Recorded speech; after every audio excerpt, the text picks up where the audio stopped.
Welcome. Good, good. Hi, everybody. Yep, we're just about ready to get going here. So there's Alice.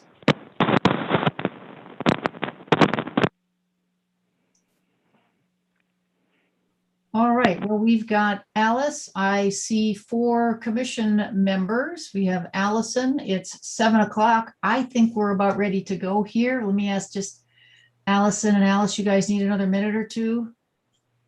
No, I'm fine. Okay, you're good. And that was for you as well, right, Alice? There we go. Yes. Okay. There she is. There she is. All right. Well, it is 7 o'clock. I'd like to call to order a regular meeting for the Brookfield Inland Wetlands Commission. Today is Monday, the 10th of May, 2021. My name is Sharon Fox. I act as the chair of the commission. Also with me this evening, Mr. Michael Neustadt, who is the commission secretary, Dr. John Donovan, who is a regular member, and David Frankel, who is an oh, there we alternate. go. All of a sudden, I was going. I just wanted to make sure you were still there, Dave. All of a sudden, you sort of like disappeared off my screen. I go, where'd he go? So thank you for chirping up there. So Mr. Dave Frankel, who is an alternate, and so all 4 of us will be voting members this evening. Also with us is Allison Kennedy, who is our recording secretary, and Alice Dew, who is the Inland Wetlands Enforcement Officer. So I think we will start with wetlands enforcement. All right. There's actually been no change in any of them. I did send Ari an email, but I haven't heard back from him yet. Okay. I said that, what he's trying to do there to get that, contaminated soil out from the, floodplain from the Still River is a very good thing and a big project. So I said, we're grateful he's tackling it. So anybody have anything for Alice, anything they've seen in town or want to bring to her attention or questions? Not really. Okay. If I could just ask again, at least my version of the agenda, if I could just ask, Diane to maybe add under site inspection reports, something called pending, which is that the Huckleberry Hill School inspection report. Remember, we have an estimate that we might see that in June or the summer of 2022. Yeah, sorry, somehow that slipped by us. Okay, if we can just add that way. Sure. It won't slip by us a year from now. So I don't care whether she puts, 3Q 2022 or summer of 2022 or June, or maybe just something again that it's pending. Estimated date or something like that. Sure. Okay, let's see. So we're going to move on to old business. So I would like to, I read through the minutes and I would like to add an agenda item. I'd like to add to the agenda item 45 Obtuse Rocks Road. It's activity number W-21-2 to correct a wording error on the motion. Do I have a second for that? I'll second that. Second. Okay. Any discussion on the motion? All right, so let's add that. We'll make it agenda item. We'll have a new 4A. I was reading through the minutes, everyone, and if you zip over to page 5 of 7 and item number 13, what apparently I said, I'm sure I said it, and definitely what I wrote, but did not mean, I don't think any of us meant it. There's a wording error in there. Number 13 says that the plan should be updated to note that the location of the silt fence to be the limit of disturbance and no lawn grass will be planted beyond this. Here's where the error is. The silt fence in the areas of wetlands flags 38 and 39 to be relocated no more. I would have certainly have meant no less. I was thinking about, I read that 3 times and it finally hit me. What I thought you meant was the silt fence has to be close enough to the wetlands to protect it. Yeah, well, yeah, but for that silt fence to be right now, it is very close to the wetlands on the plan. And so the motion, the intent of the motion, we can debate Okay, the your words. intent was to move it further away. Yeah, under no circumstances would we have talked about trying to bring the silt fence closer to the wetlands. It's a wording error, it's a language error, it's just an error. So I'd be very Thought interested was in, that it should be at 20 feet, at least 20 feet away from the wetlands. yeah, to be relocated no less than 20 feet from the wetlands. I thought that made more sense, actually. Yeah, well, I said, I'm sorry, I didn't catch it. I wrote it and I read it and I did not catch it, but I did catch it when I was going through the minutes. So let me ask, because I think where I'm headed is to amend that motion to correct to correct an error. That's where I'm headed with this. So John, Dave, your thoughts? Fine. It should just be accurate. Yeah, I mean, I Whatever is think accurate. it's just an inadvertent, wording error. So I think what I'd like to do is I'd like to make a motion to correct a motion in the matter of, it is 45, right, obtuse rocks? Yeah.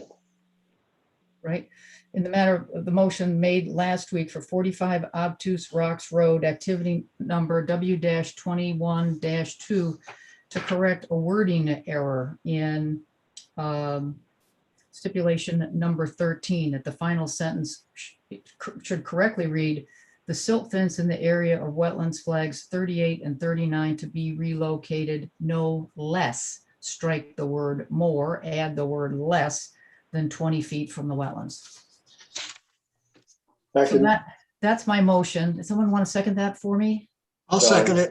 Oh, So again, I think Alice, I don't know if you had a chance to read that or you caught it, or you get a chance to weigh in on this as well. Yeah, well, I'll make sure we make the change. Yeah, Yeah, it was, like I said, I don't remember exactly what I read. I may have read that, but I wrote it, but there's no way would we have ever tried to put a silt fence closer to the wetlands. right. So, all right, well, if there isn't any more discussion, let me call that motion to amend the motion. All those in favor? Aye. Aye. aye. Any opposed? Any abstentions? All right, motion carries unanimous. All right, thank you, everybody. All right, so let's go back to the agenda, the proposed current maintenance plan for the grounds of Huckleberry Hill School. I think this is going to be a moot point, right? Yeah, Because what we wanted to do here was, while the school project was pending, for the town to consider making, some protections for the, it's sedge right there, isn't it, sedge? yeah, hairy fruited. Yeah, the hairy fruited sedge, and then also some of the turtles that were there, but that's going to be taken care of, I think, because like I said, the construction has started, so that should be a part of that motion. So I think time has rendered this one, I'll use the word moot. So let me ask everybody about their thoughts there.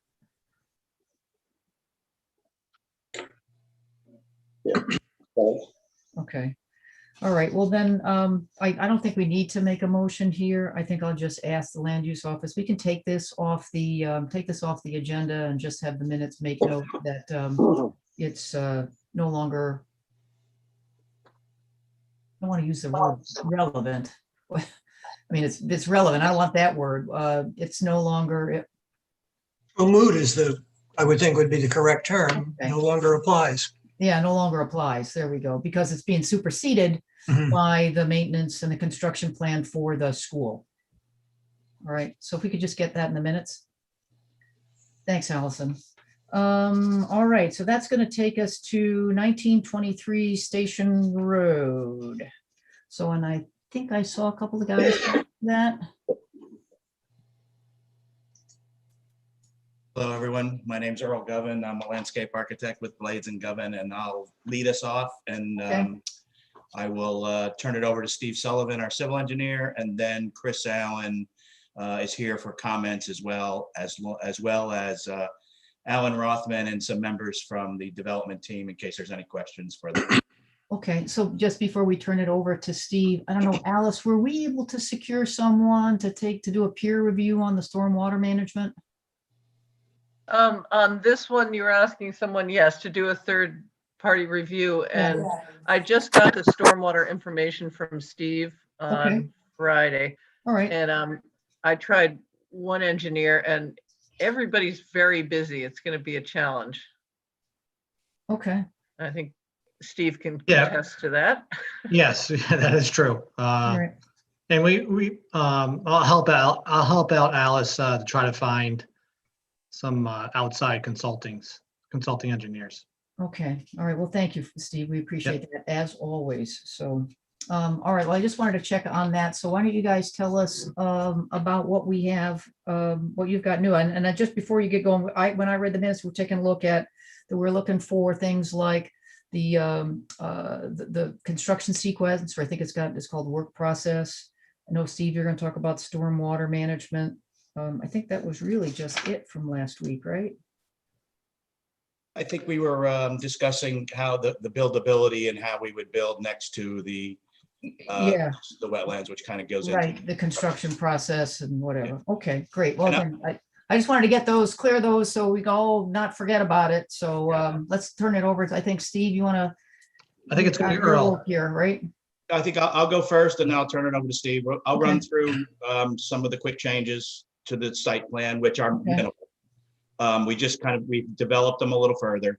And we do have some sections to show the work methods close to the wetlands. We've also developed a planting plan with a native buffer planting that's also been included in the set. If I could share my screen.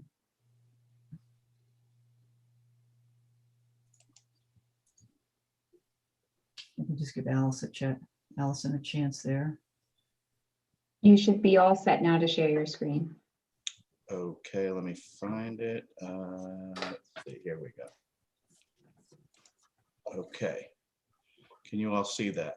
Yep. Yep.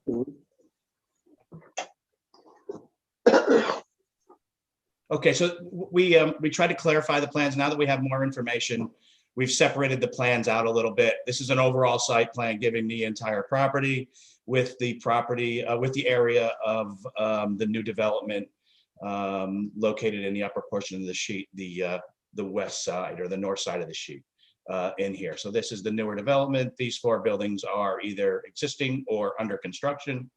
Our new parking uses some of the parking that's been included in phase 2, as well as the new parking for phase 3.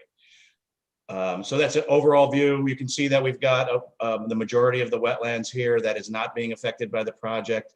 It's our understanding that that is the higher quality wetland, and we have no direct impact to any of the wetlands within the wetland limit line. So that's, wanted to reiterate that. So we've broken the plans up. We have a layout plan, so it's a little easier to understand what's going on. We have a grading plan that we've coordinated with Steve's office. We have, again, a planting plan, which we've developed a native plant palette for the entire area, water side or wetland side of the development.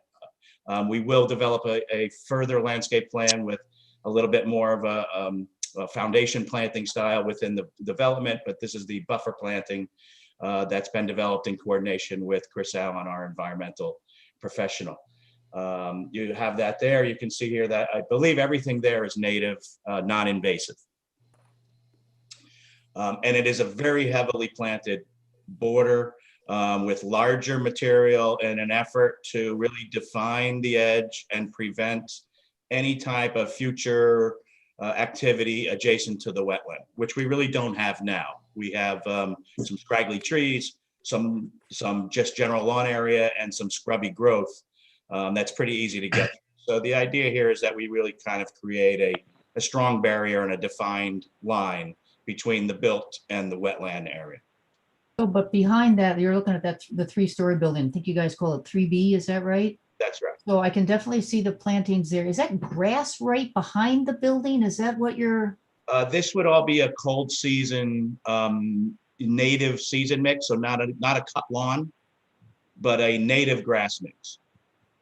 So, meant to be a buffer mix, meant not to be maintained. It's really for maintenance around the building, simply, so that we don't have growth growing right up against the building.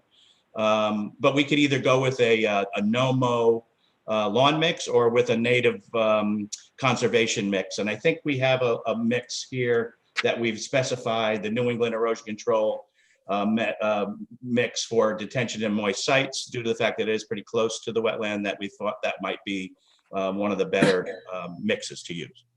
Well, let's take a look at that, because one of the things I'm thinking about, I said, if you have to mow it, right? I mean, I said, I assume you guys have the big commercial mowers. I mean, they're gonna blow, they gotta You could, fell the grass, right? Or you could actually just use a line trimmer on that, Sharon. Yes. that's kind of what I was asking. I think that's Yeah. one of the things I said, because you are right on the wetlands there. I think one of the things we want to try and figure out is, what could we do to either make that, maybe just something that you just deal with annually, conceivably. Right. Yeah, that's No. the intent. The Yeah. intent is not to have a mowed lawn. It's much more natural than that. It's a little taller. Like I said, it's a little taller, but it's not a full-grown 8 to 10 foot shrub, which you'd have to cut back away from the building.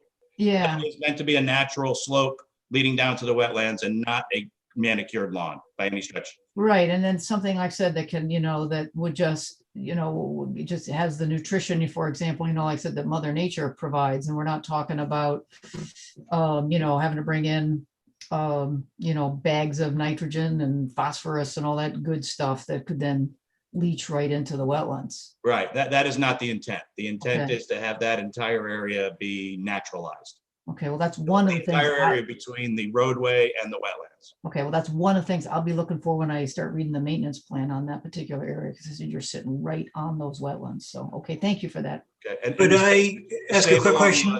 I'm sorry, go ahead. And just a quick question is, I would assume from the way you're talking about the planting in the back, that the building's entrances are only the two in the front. There's no egress from the building in the back. I guess that would be west side. There isn't. I don't believe we would need one either. I think in speaking with the architect, he felt that two entrances separated by enough distance would meet the requirements for egress. So I don't believe, because we want to avoid obviously having to egress out the rear of the building. Yeah, if you did, And you'd we have feel to that put this works, yes. some sort of path. But that's what it looks like you've done. Hopefully that would be adequate for the fire department. Yeah, and we've kind of worked with them in the past. It's like, as long as they have access to it, which is why we're pulling the plants a little bit away from the building. So they do have access to the base of the building. Thank you. You're welcome. We've kept that same concept up by the pool, where we have larger shrubs up against the wall. And then as we get further down where we have some grading, we would go with some native cold season grasses, trying to minimize the disturbance and only using those where we disturb the ground. Where we're not disturbing, we will not be venturing in just to plant. But we will be addressing all the areas that get disturbed by grading. And obviously none of that is within the wetlands itself. I'm going to, if there's no more questions, I will talk a little bit about constructability. Can you just go back to the plan and just, I know you guys moved that, you got that retaining wall on that eastern side there. I don't know if there's a marker, maybe. I don't know if there's a wetlands flag. It's hard to read here, but yeah, right. That's sort of one way, behind the building. That's right next to on the eastern side. Just refresh my memory. How far from the wetlands is that retaining wall? At the tightest spot, and we can see on the next when we go to the next slide. I believe we are at the tightest spot 6 feet. And at no point does it get any less than that. So by the time we get to this corner of the building, we're at 16 feet. So as we get, obviously it gradually gets larger and larger. In this area here, we're about 8 to 10 feet at the corner. And again, we're kind of pinched between Station Road and that location of the wetlands there. But how we can how we can achieve that construction by going to the next Yeah, slide. so wait, oh, no, Yeah. wait, just go Yeah. back to that, just refresh my memory, because I'm really looking at that. And now I see, like I said, I see the building. Is there any, let me move these guys here. You guys are, move this, whatever. I see, again, just taking a look at building 3. What is that area? Is that on the front of it that sort of faces the wetland? I mean, the building looks square, but you've got a sidewalk that bumps out. Is that some kind of entrance, or what is that little jog? What is that jog there? So what we were able to do here, in order to pull this as far away from the wetland as possible, we made these parallel parking spaces and a one-way road. Right, but why does the sidewalk, I mean, I'm looking at kind of the sidewalk about, where the 2 handicapped are. If you sort of slide that down, oh, no, right where you were, where that's sort of just the east of that little, or just to the left of that little swale, the sidewalk jogs. Right here? Yeah, and then is there trees? Why does the sidewalk jog? If that sidewalk went straight, then you could still have your parallel parking, and we could even maybe we could pull that even further from the wetlands. What is that? Is that some kind of entrance with planting? The idea is that we're lining up on the roadway edge. If you pull the parallel parking close to the building here, you won't be able to access it. So you have to pull the outside of the parallel parking even with the rear of the parking space, because otherwise you'd have to drive too far in. If you were to have to curve in to go into those spaces, by the time you get there, there would be barely room for one. And why do you have to have those spaces? Is that a zoning requirement for those? We've really reduced down already 25 spaces, I think, from the original application. The original approach, we've cut down 25. We're trying to maintain as many as possible. We're also trying to avoid having a truck have to drive in and then curve in front of the building, curve back out and curve around. So, the fire truck movement has something to do with it, and trying to keep a circulation pattern that makes sense without causing too much of a movement from inside and out. So, I mean, sure, we could get rid of those 2 spaces. We could pull we could pull it away. It's just that area is going to get very clunky, I think, if we start pulling that even further down away from the wetland and inside the parking spaces. It's a hard movement to make with a bigger vehicle, a loading truck or a fire truck. Now they've got kind of an S curve they've got to meander through in order to do so. Could it work? It very well could. It's a little more difficult to achieve.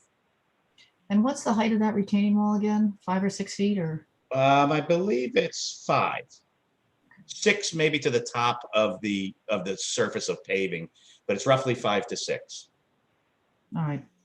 Well, I appreciate the explanation. I'm going to be thinking more about that particular area.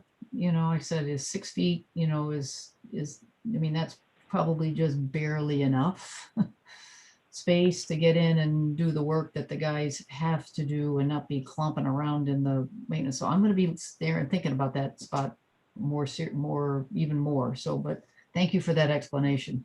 You're welcome. And I'm segueing into, okay, so we're going to show you a little bit about that. So we have a section through that area, section AA, and section AA looks like this. We have 3 feet off the property, off the wetland line, we would put our silt fence in. 6 inches inside of that, we would put timber piling, and that timber piling sticks up 5 feet into the air so that it's a true barrier between the construction and the wetland. So inside the silt fence, we would put the timber piling, and then we can construct our wall from the upland side by just going down about 1.5 feet from existing grade with gravel, and then starting our stacking stones. So there's not a huge amount of excavation there, and everything then works behind the retaining wall. And you see here that wall is 5 feet to the surface. It's only as high as it needs to be in order to construct the roadway. That roadway is pitched away from this area, or at least the curbing is pitched away so that the water gets treated prior to it entering in the wetland over the top. It doesn't go over the top. It actually goes over, it's directed to catch basins. But you can see there that, yes, it's tight, but it's certainly doable because the amount of work here is mostly fill. So therefore, we're not doing a lot of excavation adjacent to the wetlands. And you And again, guys, this is the closest point. and you guys have got your engineering due diligence that, again, I said wetland lines, they are not, what is true today is mostly true next year and is somewhat true the year after and may change. Wetlands do move and change. You got engineers to tell you that that's all the kind of footing that you need there? Yeah, that's an engineered wall that's readily available on the market as a off-the-shelf product. This is a actual ready rock wall detail. And it's just sitting on process. It sits on process. That's right. It's not tall. It's not tall enough. It has enough weight within it to handle a certain height without getting into engineering fabrics and such. But this is absolutely, and I think Steve can attest that this is a standard detail and a standard construction. Can I ask if the silt fence, of course, goes away? The wooden posts you're putting in, they would be removed after construction? That's correct. Okay, so the wetlands, I'm wondering if this is what you're thinking about also, Sharon, is if it in a flood stage of some sort, very heavy rains, etc., and there's a lot of water there, is there any chance that it would wash out beneath the wall? So they use these walls where they hold water back. This particular design is actually one that they'll use on a lakefront. So water could fill up to the top of this wall style, and it Okay, would not affect the wall's integrity. So you're gonna have is this particular plan, this particular thing, is this stamped? Are you gonna be able to provide us with a stamped engineering on this? Sure, Okay, sure. So what I'm showing you here is the finished product. okay, So when we leave, we have the wetland line, we have a fully planted buffer at the base of the wall. We have our construction that's behind that, and all the way to our building. And you can see that this area gets naturalized back in, it's a schematic with the plant, but I'm assuming that you The wouldn't idea that we're necessarily planting- put a we're tree, planting or you larger would want to put a tree, whatever, no, I mean, we have trees where we have more room. yeah. Here we don't have a lot of room, but we do want to naturalize buffer. So there's a habitat, there's a continual habitat around the entire wetland edge. And we've, again, if this wall wasn't here, the idea is that down further where we don't have a wall, we use the big material, the larger plant material, to keep people out of the wetland. So that's the intent around the entire area of disturbance, is to plant larger. And since most of the native materials tends to be larger, when we use that native material, it ends up having to be it is a much more substantial buffer than, say, native grasses going down to the wetland. And I'm going to jump around. So I'm going to go back to the second one. So we're just And we have just another just a big section. Thank you, just a big thank you, Earl, for that drawing and that description. So big thank you for that. You're welcome. And it's in your packet, so Yep. you can review it. There are some notes there. We do have a section BB, which is the closest point where the building is located adjacent to the wetland, and that's 15 feet. The building has been pulled, I think originally we had it at 9 or 11. Now that's at 15 feet. The other corner is 16 feet. And the construction for that is as such. So 5 feet off the building, we would have our silt fence. 6 feet off that would be our timber piling. And then our building is set back another 9 feet back from that in order to build the footings for the building. And again, the building is up at 3 or 4 feet higher than grade, but the footing does have to go down below frost. So that's going to go 42, but you can see by the angle here that we have enough room to do that within the work area. So the idea is that we would be able to get maybe a small excavator between the building or the building excavation and the timber piling in order to get that work accomplished. And again, most everything would be done from the top. There, only when we need to do we have to get down close to. We have the ability to get a small machine or a small tractor or something back here without disturbing beyond that timber piling. Does that make sense to everybody? And I'm going to go to the next page and just kind of show you that detail when we're finished. You can see the existing grade is here. The proposed building is up here. Our idea would be, we could probably bring grade actually right up to where it was existing. Again, planting with the native material and ground covers and grasses on the entire area behind the building. And I can show you what that looks like if we go here to the color plan. So again, we have the row of planting. That's a good 9-10 feet wide when we're done. With the native grass in the green, and there's the section line here.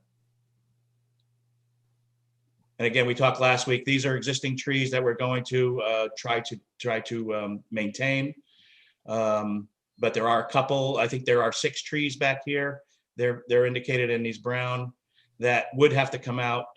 Whether they would have to come out for the construction, we feel that whether they're leaning the wrong way or the work for the rain garden or whatever may impact them, that they should probably be removed so they're not, not a danger to the building itself or anyone else having them come down. So those large trees are existing, not something you're planting. That's correct. Yeah, our intent is really not to do anything beyond the work area and leave that natural, as well as this area and as well as to the south, leaving that totally undisturbed. Other than the areas that we need for construction. And then we have one last section, which is here through the rain garden and through the building. And I'm going to go back just to the construction method. So again, we have the wetland line to the left. 6 feet back from that would be the silt fence at the closest point. The timber shoring is 6 inches inside of that. We then have our constructed berm for our rain garden, and then the grading up to the building. And again, that's when it's completed. We have our native plantings on the berm. We have our rain garden planting, and then our lower planting towards the building. I think Mr. Moran was your soil scientist, right? Is that right? Who? McMahon. There were a few back in the day. I mean, Chris Allen has gone out since and reanalyzed the wetlands for us. I couldn't remember. I remembered you had a couple, and I was just reading the attachments here. That's why I was trying. So your current soil scientist is Chris Allen from Land Tech. Chris Allen. Okay. And he's on today. Okay. All right. Well, when you're done, I'll have a question for him. So. Okay. So again, this is the last plan. Again, this was the colored plan. I think again, what we reiterated last week, the beige areas in the parking are all now porous pavement, permeable pavers. We've reduced the impermeable down considerably, and so we've added rain gardens. So I think we've really tried to make efforts, tried to make strides towards making this as a sustainable, least impactful project as possible. And if there aren't any more questions, I'd be happy to turn it over to either Chris or Steve, whichever you prefer. Well, maybe just while we're covering on the subject. So Chris, have you had a chance to take a look at the landscaping plan and the type of plants that they have selected and the rain garden? Have you had a chance to think about that and maybe render an opinion as to about the appropriateness and is the plants that are in the rain garden and the way the rain garden is constructed is going to work as they want it to? Sure. Yeah, so for the record, my name is Chris Allen. I'm an environmental consultant. I'm a professional wetland scientist and a professional soil scientist. And yes, Earl and I did coordinate last week before the submission. He sent me the draft of the planting plans and I did review them. made a few suggestions. But no, I think Earl did a great job. I've looked at the planting list, and they are all native plantings. And I don't know if you've been out to the site recently, but there are a lot of invasive plants out there. So I think it's this a is going mess. to be, this is going to be a It's a real mess. improvement. There's a lot of winged euonymus, which is a non-native invasive plant. There's a lot of multiflora rose, bittersweet, lots of bittersweet, kind of choking those big trees that are out there. And even the large trees that, Earl talked about coming down, they're not in great shape. Most of them Right.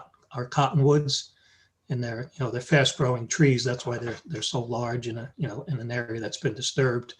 But they're pretty weak trees too. So I think they would be a danger close to the building. So not really concerned with the cottonwoods coming down. But the plants that were chosen, I think they're going to provide a nice buffer right along the edge of the wetland. It's a dense planting, so it's going to fill in pretty rapidly. And I think it's going to probably be in better condition than it is now because there's so much invasives out there. And if we can get rid of some of those invasives, I think that's going to be an improvement to the wetlands on whole.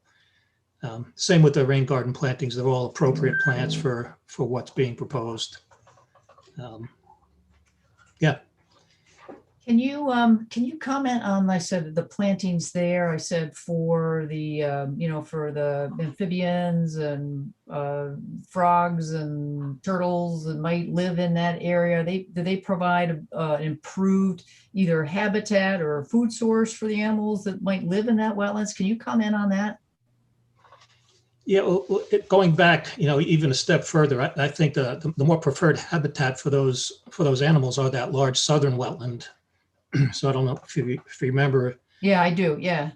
So there were plans, to develop the edge of that wetland on the east side of the wetlands, and in discussions with the developer, we strongly recommended that they stay away from that area.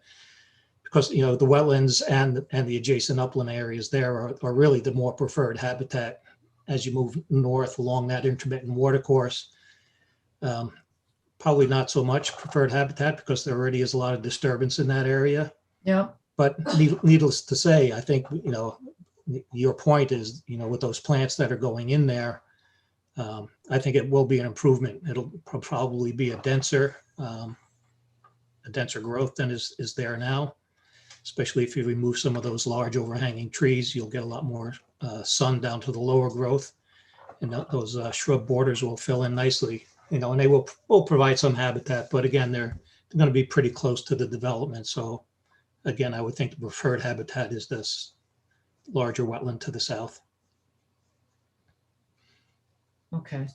So what I'm getting from you, as I said, if you take a look at the whole wetlands on balance, there are some improvements to be able to get those invasive species out. Like I said, I do know those trees are being overtaken by the bittersweet.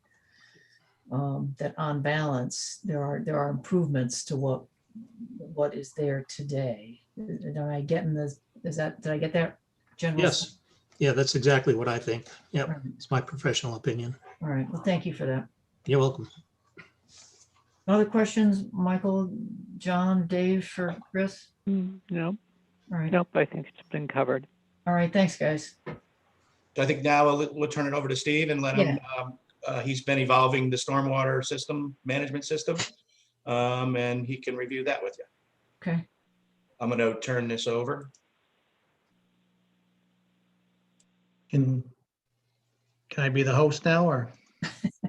I don't know. Do you have to bring the coffee or the donuts if you're the host, or All set, Steve. dessert, Okay. or the cappuccinos?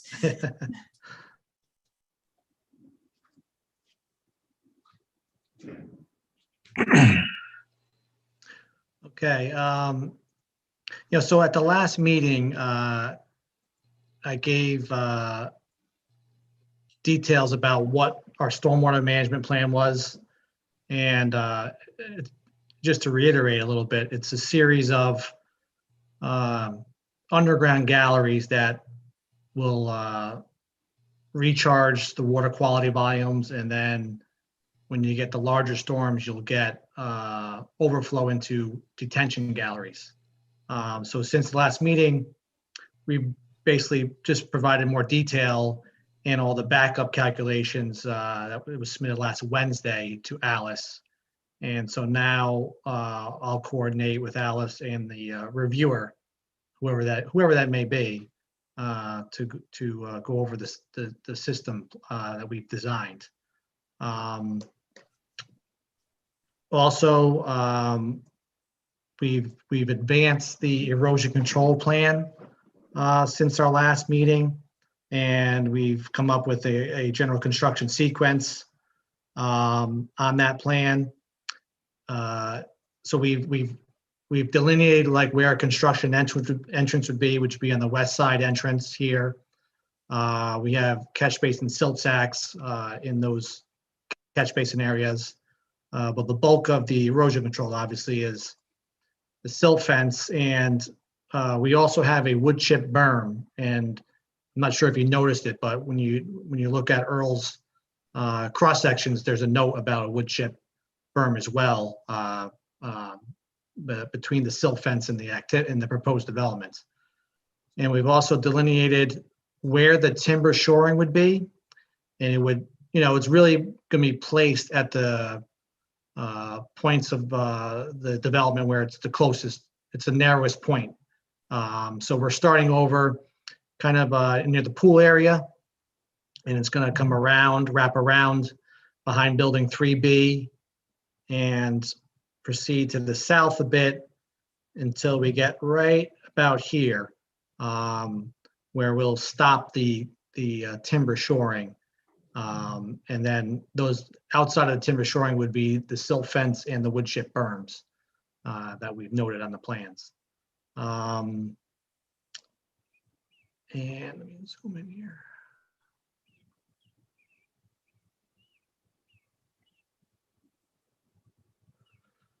So again, you can review this between now and next meeting, but we did put some general guidelines on the construction sequence, mobilization. It's important to stake out where the clearing limit lines are. We don't want any tree clearers going outside of what we've delineated.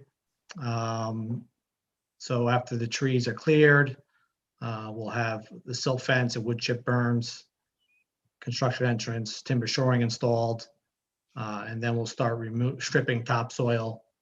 And one of the first things we want to do from a site infrastructure is to get the water quality galleries installed. We don't want anybody traversing over those areas. So once we get that crushed stone in there and the galleries, then we could proceed to the next phase of the sequence, which is rough grading the site and compacting it to the proposed subgrades, and then really getting the building foundations going. And towards once the buildings foundations are in, then you can start doing some additional underground infrastructure with the drainage and other utilities like sewer and water. Also in your package, there is a utility plan. Really all it is just shows a sewer lateral out to Station Road for both buildings and a water service that goes out to Station Road for building A, and the other building B connects to the water main that's already in the site as part of phase 1 and 2. So again, we just advanced the plans for the commission, and again, we'll coordinate with Alice and get the stormwater reviewed and proceed accordingly. I have a question for Steve, but I don't always have to go first. So Michael or John? I do have some questions. Yeah, go ahead. I'm obviously not an expert on some of this stuff, and especially when I'm confronted with a 156-page drainage report. But I tried, and I did spend a couple of hours reading it, and I found a couple of typos, I think. It turns out the drainage report was prepared by, enter your company name here. and each of the Oh. pages. That's just, yeah, the I know. HydroCAD has, you can put in your company name if you wanted to. I understand, of course. There was one area on page 5, the summary of peak flows. There were two different charts, but they're both labeled area 2. I'm assuming one was meant to be area 1. So yeah, we have a drainage area that's to the east of that intermittent water course and west.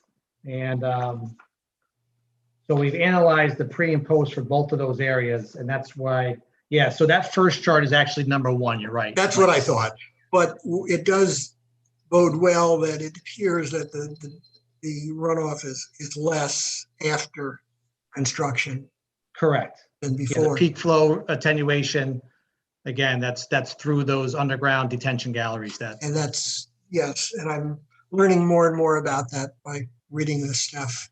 Well, Michael, I just- that's a pre and post runoff into the wetlands on the west side. Is that what you guys Yes. are looking at? That's my understanding. And so what's that number, Steve? Or what's that number? so I in can the get there's it chart, on okay. page 5. Yeah, so it's the analysis of the peak flows, the pre-development and post-development, and they're for the 2, 10, 25, 50, and 100-year storm events. And so we show a reduction in peak flow, which is, a standard thing. Right. Yeah. So what's the numbers? Oh, Well, well, There's a bunch of Go them. I'll give you, And for I jumped in, Michael, but I'm kind of interested in if you're able to calculate pre and post flows for, like I said, for the, for the wetlands side, because I know some of it just goes into the storm drain. Right? Yeah, so no, there's the drainage area maps. Our point of analysis is just south of the developments, right? So we've calculated all the drainage areas that have that are surrounding that point of analysis, which is right in this area. And so, yes, part of the wetlands is part of the runoff. So, for instance, the drainage area number 1, which is on the eastern side, the 2-year pre-development peak flow is 4.27 CFS. The post-development is 3.86. And the 100-year is 9 CFS, and the post-development is 8.99. And then when we analyze the western side, again, the 2-year for the pre-development is 2.09, the post is 1.92, and then the 100 is 9.31 for the pre, and then 7.78 for the post. And then there's the other storms in between, but the goal is to equal or reduce the post-development peak flows compared to the pre-development peak flows.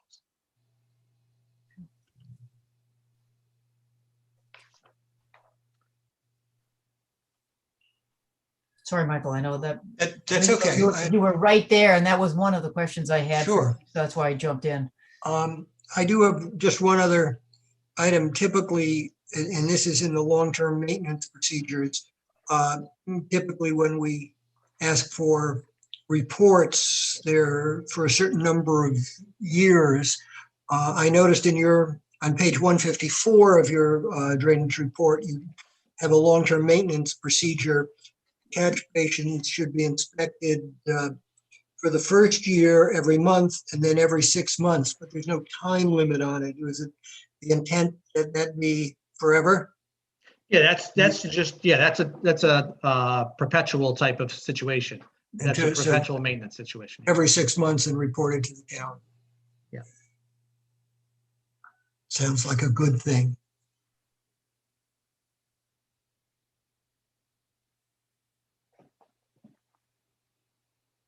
And those were my questions. Thank you, Steve. Sure. And my question was answered, in that conversation about pre and post flows. So again, I appreciate that, Steve. I know this is a big project. I said you got a lot of things going north and south and east and west, and so I think I said a third-party review, peer review is warranted for this. So again, we appreciate everybody's patience here. Sure. Dave, John, any questions for Steve? No, not really. No, peer review is good. So Chris Allen, I'll just jump back to you. Anything that you heard on the, I know you probably didn't have a chance to, or if you did you get a chance to read that summary of the stormwater management, or anything that you heard of pique any questions for you about the hydrology for those wetlands? No, not really. I think obviously you want to control the peak rate, but you're not reducing the volume of water going to those wetlands. So I don't have any issues with, affecting the hydrology of those wetlands. The same water that's falling there now or getting there now is getting there post-development. It's just being controlled so that you're not, it's not going into the wetlands at an erosive rate that's going to cause, channel or bank erosion. Okay. And the water quality functions are theirs. You're not going to, especially that a lot of it's being underground, you're not going to have any heating impacts from direct discharges of runoff directly into the wetlands.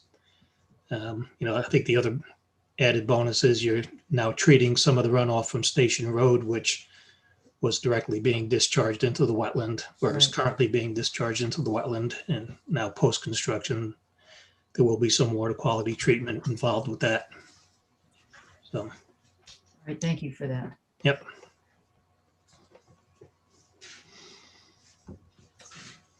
All right, I think you've answered all my questions. Again, any guys have anything else you want us to take a look at tonight?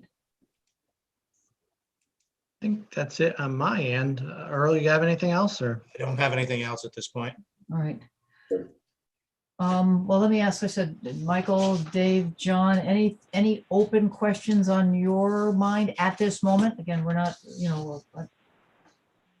anything we want to have the guy, I can't think of anything else right now No. that I can think of Yeah. to ask you guys to do for the commission. Mhm. Nothing else popped out beside what I had asked about. I'm sure there's more because there's a lot of detail here. Yeah, That's why I would agree with you that another professional opinion reviewing this makes sense. Uh-huh. all right. Well, if there isn't anything else. All right, I'll take a motion then to continue 1923 Station Road to our next meeting, which is May 24th. And So before we moved. do, Wait. I'm so Oh. sorry. Okay. I just That's was all right. looking, had this open, and I do have one other question that just popped up. Looking at the pool area, and the map, there's a note here, pool area drainage area to rain garden. How does the water get from the pool area? Or am I looking at okay. There is see. a pipe right in the south east corner of that pool area that goes to Okay. the rain garden. And that's the rain garden that's just to the southeast? That's what- Correct. Yes. Okay, I wasn't sure where the rain garden was. Yeah. Thank you. Good. And that drains what, the sidewalk, or drains or the apron around the pool, or? Yeah, the walking, the Yeah. patio area around the pool. None of the pool discharge goes there. That's all getting discharged to the municipal sewer system. But Yeah, I wouldn't have thought it was the pool water. Yeah. Just right. the rainfall. All right, well, we'll try again. If we're not ending this. We'll be here in 2 weeks. So someone want to make a motion to continue 1923 Station Road? I would make a motion that we continue 1921 Station Road, item W-21-12 to the next regularly scheduled meeting. Up second? Second. All right, thank you, Dave. Any discussion? All those in favor? Aye. Any Aye. opposed?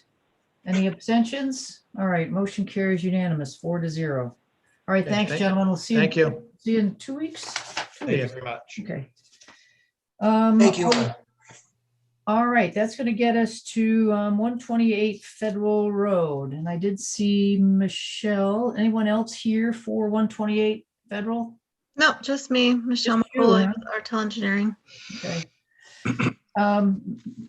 I'm just going to start, Michelle. I have had a chance to think about this more and more and more and more and more and more and more, and I simply don't see how this is going to work with that retaining wall right up on that wetlands line. I simply do not see how that's going to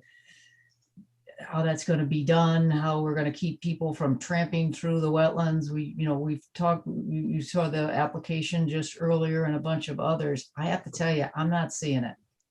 Well, I know I submitted it today, so it didn't get to you timely. Sorry about that. That's okay. But I did get a letter from Patrick Conlon from Conlon Engineering, the structural engineer, who provided details of the wall and provided a letter stating that the wall could be constructed without impacting the wetland.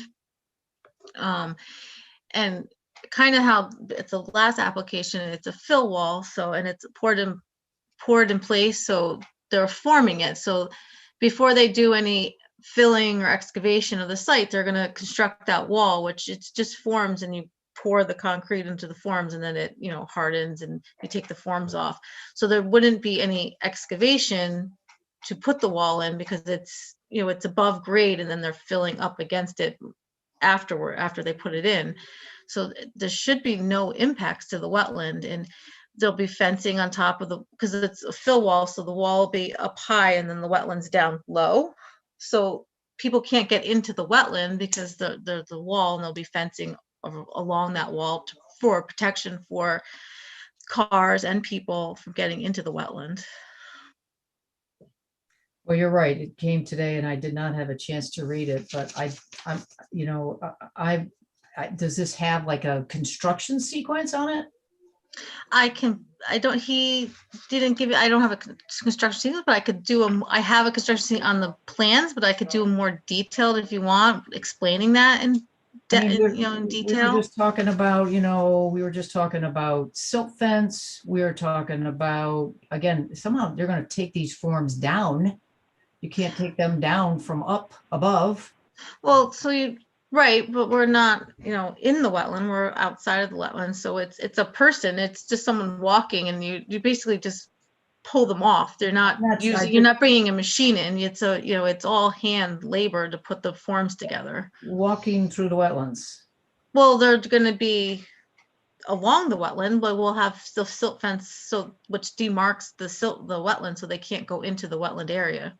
Well, my understanding is that this wall is right on the wetlands flags. Is that not right? No, it's a little off. There's two sections where it's close, and then the rest of it's pulled off of the wetland. Can we just look at the plan? Yeah, if that's possible. Allison, maybe you can help Michelle out. Yeah, I just gotta get to it. Michelle, you're all set. Thank you, Allison. You're welcome.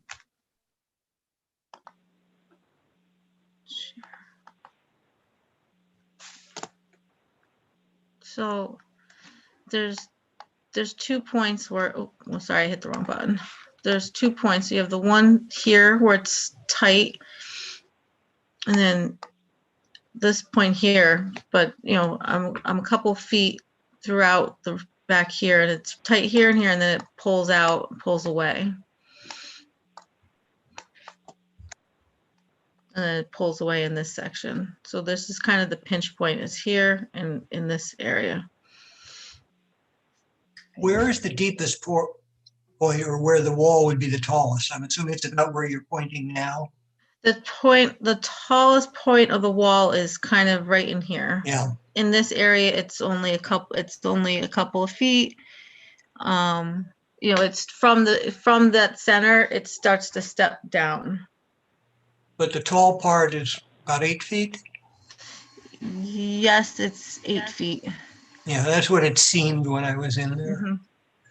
Yeah, and then, like I said, it starts to, as it goes away, it starts to step down. Over here it's 3 feet, and here it's about 6 feet, and then you're. Is there that much of a difference in Eastbrook? It seemed.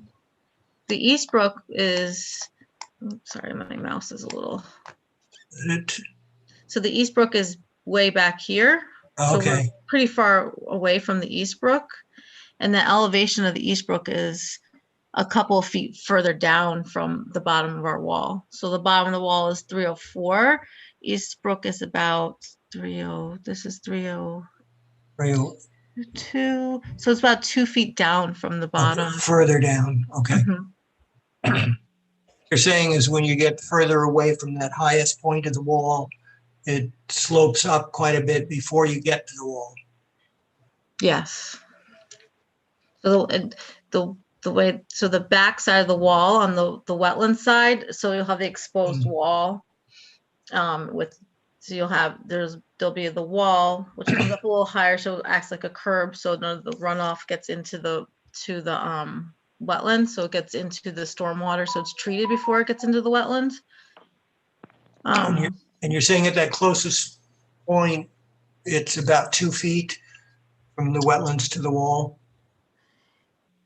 I think in the two tight areas, it's about a foot. But then Sharon, I kind of agree with you. How are you going to get down there and pull off the forms, which I'm assuming are heavy wooden forms, without walking in the wetlands? I don't see, like I said, I don't even see how you can get, I don't even see how you can get silt fence in there. Well, the forms are they're like 2x4s, or they're sheets of wood. They're not it's nothing. Yeah, piece of plywood. Right, a piece of plywood, basically. But still, they have to be solid enough to hold back a concrete wall as it's being poured. Well, you build the form out of plywood, and then you pour the concrete in, and you wait till it hardens, and then you just peel the wood off. Right, and then, and then they got to come off. So, so you're gonna have, I don't see where the silt fence is going to be. Is there someone maybe that's got a radio going? Not me. I know it's not you, it's not here. Thank you, whoever put yourself on mute. I'm just not seeing it, Michelle. I'm not seeing, I'm not seeing how this is possibly going to work in 1 foot. I'm not seeing it. So I have the silt fence runs right along the edge of the wetland. I mean, you got to get it out of there, right? Yeah. I think I have to tell you, I am not seeing it. I think you've got to build a bigger buffer between, where that wall is and the wetlands. I mean, it's a big lot. Maybe you got to shift this building again, but I think you've got to have we just talked about one. I mean, they've gone to great lengths to get 6 feet away so they've got enough room to do what they need to do. They're not tramping in the wetlands. They get the silt fence in, get it out.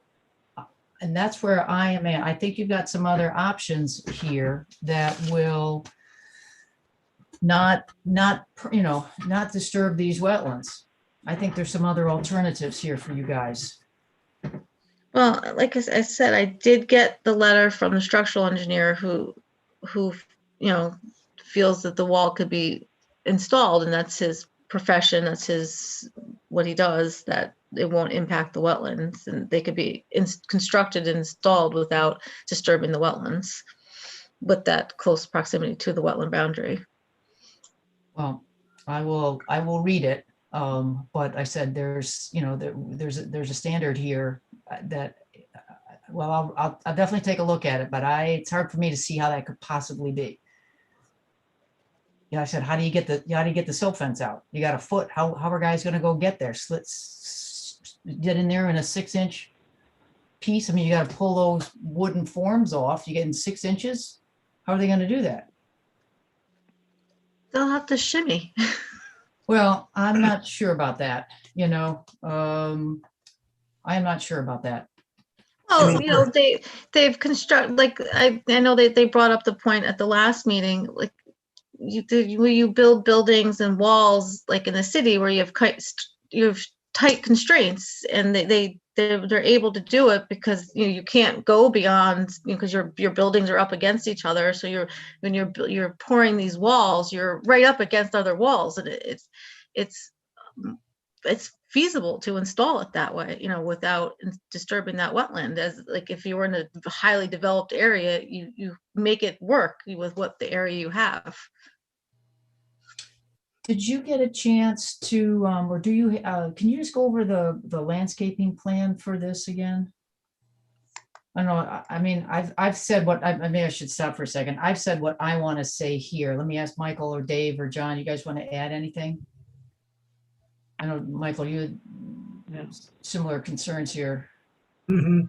I'm wondering, I mean, I haven't read the letter either, but installing the wall may be possible without disturbing the wetlands, but would, as you say, can you remove the forms and clean up after yourself, so to speak, remove the forms and the silt fence without disturbing the wetlands? I'm wondering if that's addressed. All right, Do well, we have that yet, or is it just not in our package? It was, what'd you say, Michael? I'm sorry. Do we have that letter yet? It should be, if you look on the agenda, it was submitted after the fact, so it should be on the bottom of the Yeah. agenda I- from today. She did it today for me. yeah, I see it. Which I is see it, the wall Michael. design letter, I see it. Yeah, so. So this particular area too has, like I said, there's lots of invasives. There's a lot of trees that are not in very good condition in this. I see there's some new plantings there on the, I guess that'll be the north side, right? Northwest side. No, so yes, this is the northwest side up here.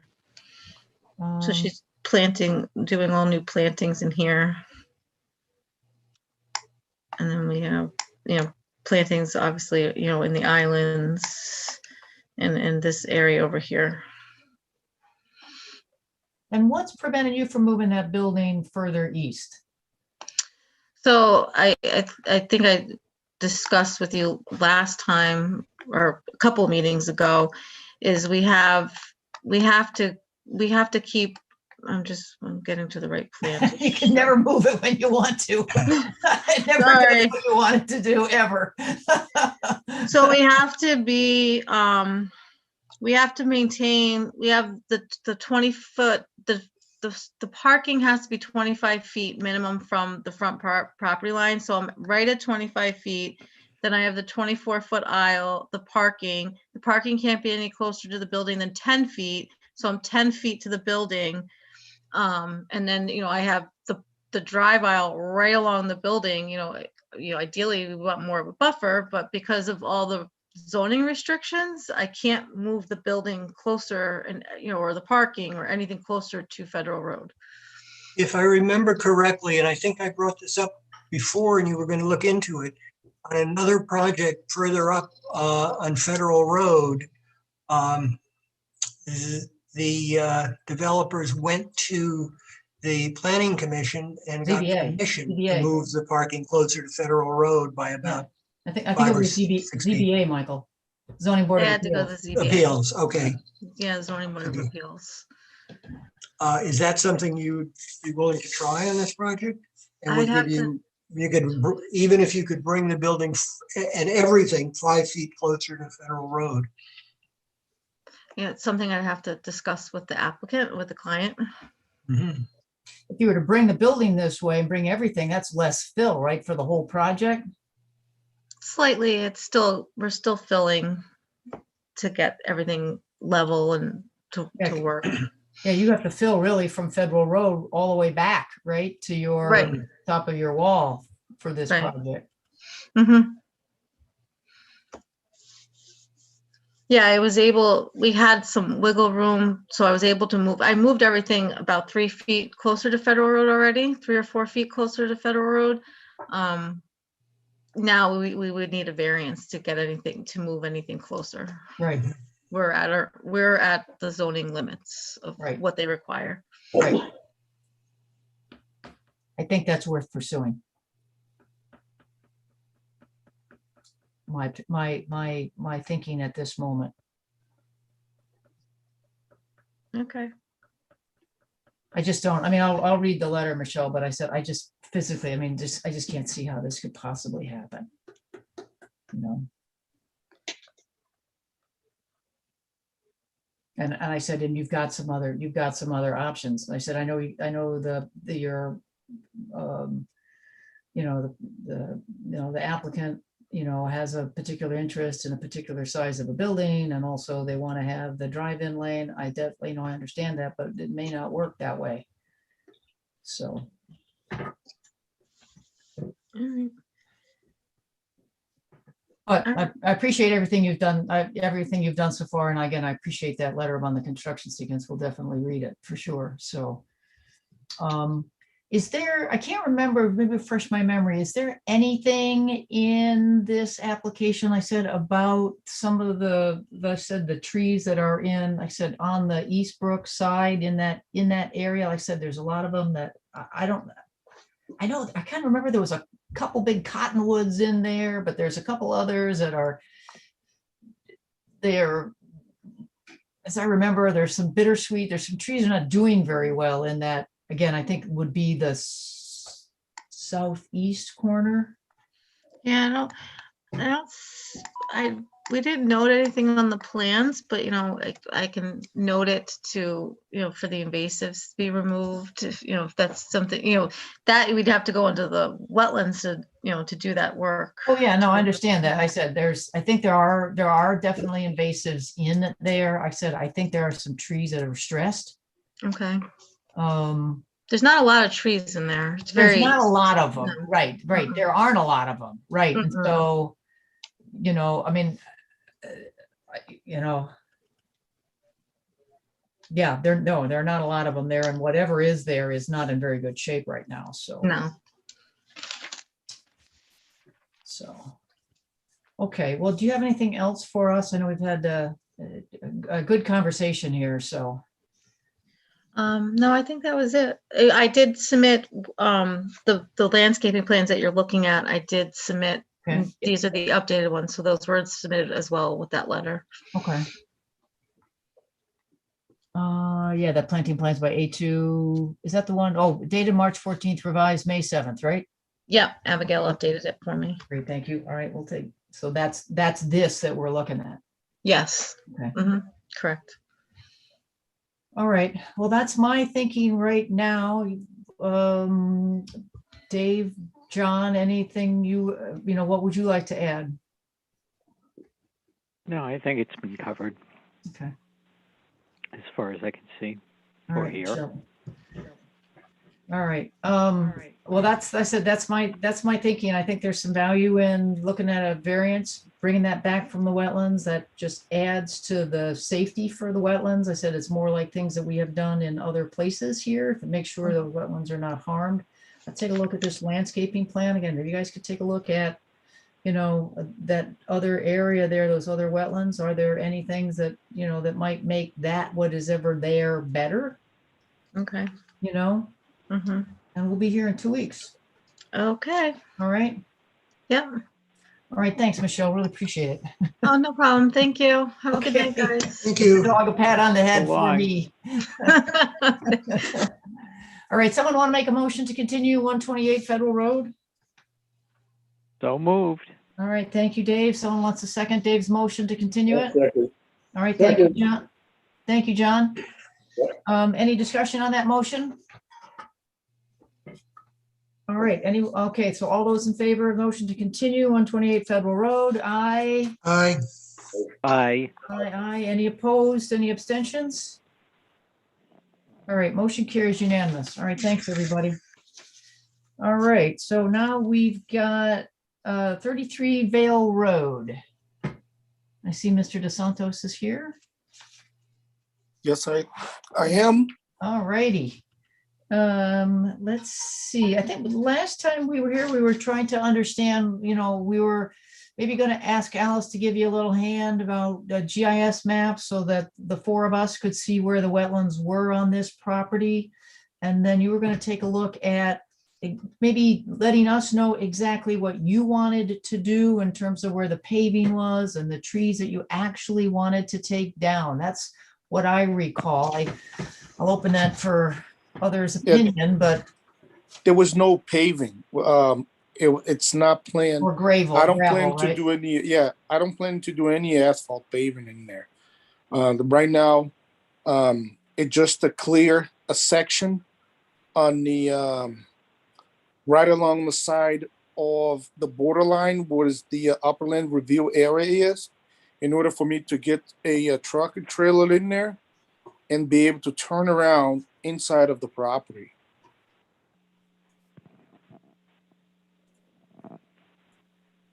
All right, I'm gonna look, the only thing that I'm gonna look at what we have on the agenda here. So I see a map that's got some updates here with some color coding. Is that what we should be looking at, Mr. Dos Santos? Yes, Sharon, it is. Okay. Also, Sharon, I meant to put it on as part of the agenda, but it's part of the permit, which I could take you through to, but this is basically, if you can see where the wetlands are, this is his property. Okay, let me go And back. the wetlands are back over here on the other properties. Oh, okay, I can't see it. Thank you, Alice. All right, then that's was the- my question. He has on his map right here, the line for the upland review. Okay. All So right, sorry I didn't attach that. That's okay, that works perfect. It's basically all I'm Here, I didn't read your report.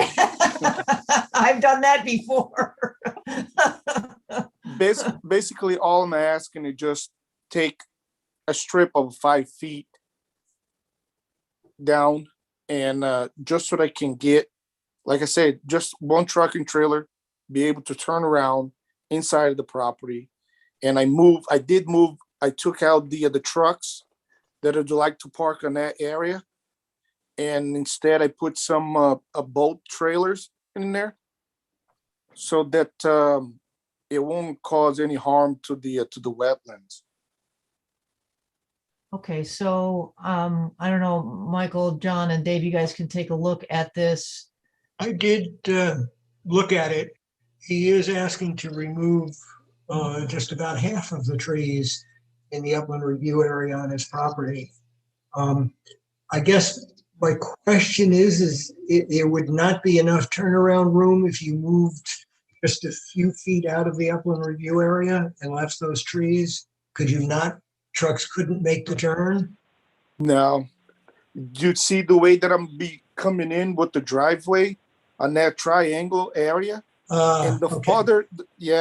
the farther out is the one that I needed to be able to turn around. I over see the big turnaround, there. which it would involve 1, 2, 3, 4, about 5 trees. Yeah, But then I'm wondering why you've got a trailer and 2 dump trucks parked right by the entrance, which would cause you to have to drive into the review area. If those 3 vehicles were parked, well, that section right there, closer to the peak of the triangle, I'm clear over there. There's no, it starts out maybe 15 feet from that corner, from that peak right there, and then goes into the property 10 feet and follows all the way down to the other side. I see that.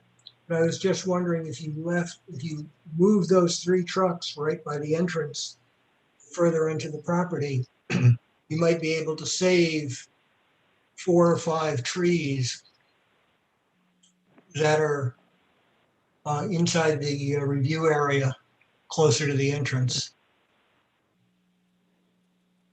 Do you see what I'm saying, Sharon and Dave and John? Yes. Yep. Mm-hmm. Yeah. And our goal here is to protect as much as possible the wetlands, of course, and the buffer area, the upland review area, by leaving as many trees as possible.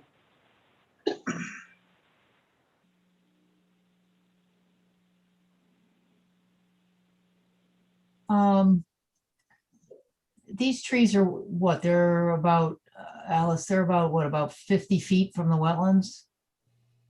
75 feet. I think some of the trees, though, you're planning, if their one line is 75 feet, the little dotted line, I mean, these trees are like something that looks, I don't know if it's generally to scale-ish. You know, could be something in the 50 to 75 foot range. Yeah. That's about what it looks like to me, Alice, the ones he's taken out, which are right Right. on the, whatever. I mean, I understand trying to protect trees. I'm probably okay. I said, well, these are 50 to 70, 50 feet away from the wetlands. I am kind of, so I'm probably okay with the trees coming down, just, Okay. that's me. I am kind of interested, you've got something, is that called stone mulch there? Or last time you asked me to put something in there, or either gravel or mulch. So I put those two in there. So whatever you guys decided want me to put it over there on the surface, I will do it. Yeah, I'm just kind of concerned about, like I said, you wouldn't necessarily, you wouldn't want to put stone mulch over the roots of the, you know. of some of those No, trees not that you're- necessarily both of them, but or either one of them. You guys gotta have to choose to pick which one you'd like me to put it in there. Oh, it's, I see stone and then there's a little thing and then it says mulch, so you're Mulch, saying yes. that's an- Stone, or, are you saying Or- stone or mulch? Yes, stone or No, so mulch. it's, okay. I'm leaving up to you guys to decide. Whatever you guys choose, that's what I'm gonna be put them in there. So you can drive over the mulch without any problem. Yes. I would think mulch then. Yeah. Because I will gotta get a wood chipper in there, and I can use a wood chipper as well.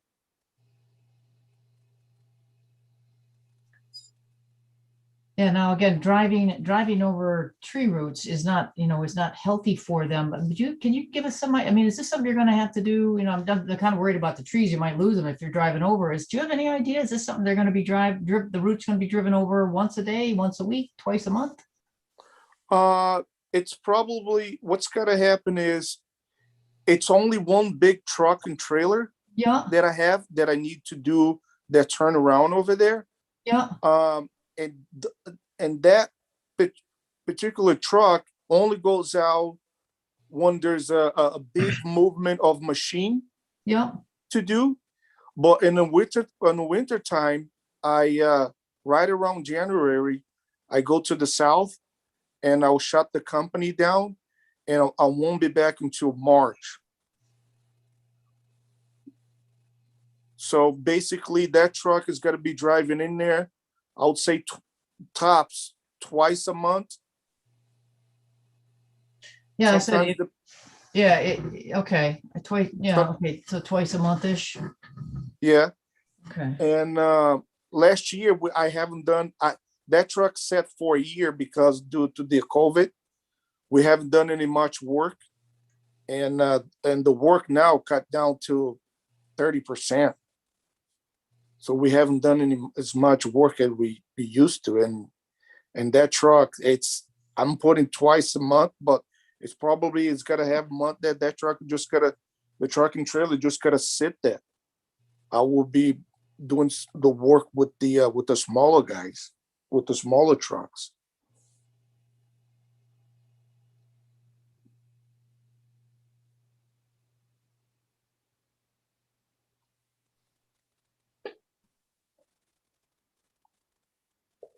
so Alice, let me put you a little bit on the spot here.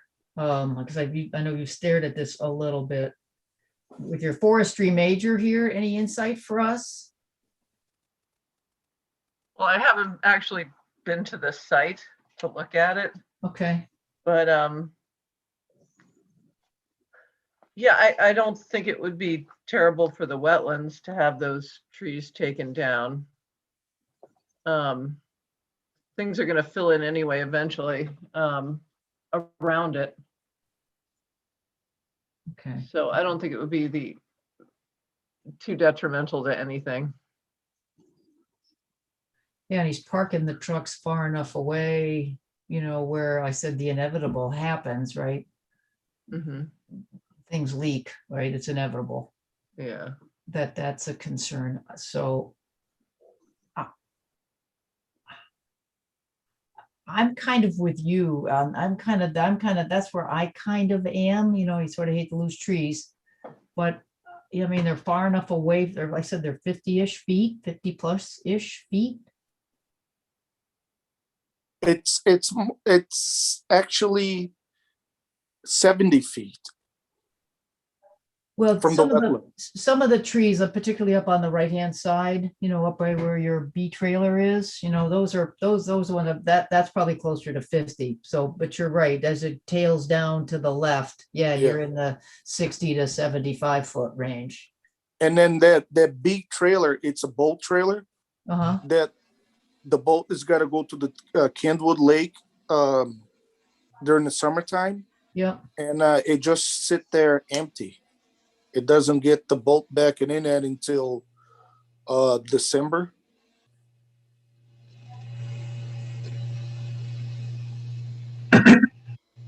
So that it's not gonna have any heavy traffic in there at all. Yeah, I just worry, I said, because you're gonna be driving, what you're planning to do here, you're gonna be driving over some trees, some tree roots, which most trees don't appreciate. No, Um, no, they don't, do they? no, they don't. They don't like to be driven over. So, I mean, what we have here, Mr. DeSanto, for me anyways, provides a great deal of clarity in terms of, what it is that you want to do. That was, so I appreciate the work to get to this point, like I said, to kind of document what it is that you want to do here. So that's really, really, really appreciated here. I mean, I'm with you, Michael. I mean, up by where the trailer is, because that's a radius of what he's got is what, almost 100, maybe 100, 90 feet, something like that, a radius of 90 feet, 100 feet. Well, that's little circle that he was kind enough to draw. Tilting my head here to try and gauge the radius of that circle. No, the radius is much less than that.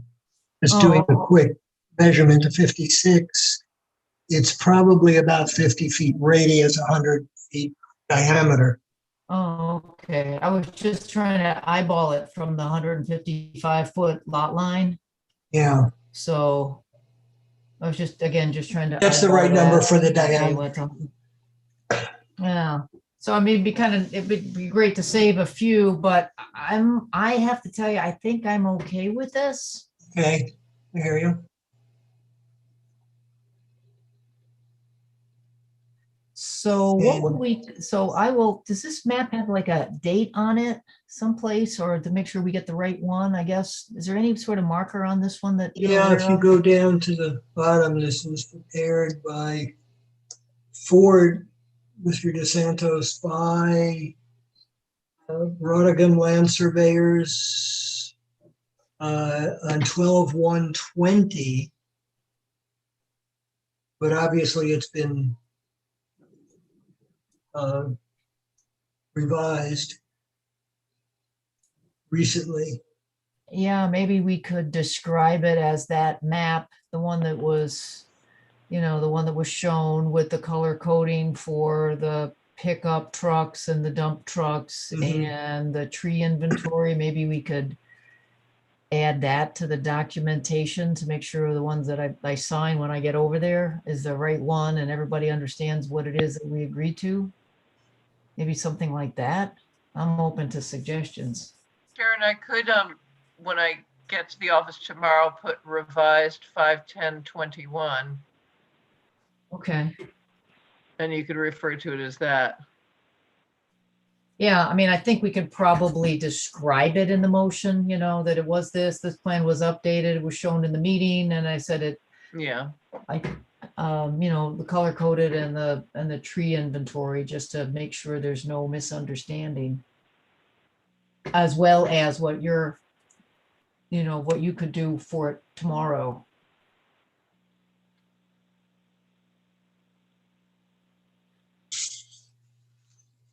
Want me to give it a try Sure. for an approval? I'd like to make a Yep. motion to approve 33 Vale Road, item number W-21-16, to allow land clearing as shown on a property survey done by Rodegam and Land Surveyors on 12/1/20, and as revised and shown at the meeting of the Inland Wetlands Commission on May 10th of 2021 with a list of trees that will be removed and color-coded notes of exactly where vehicles will be parked and an outline of the area to be covered in mulch to allow trucks to turn around.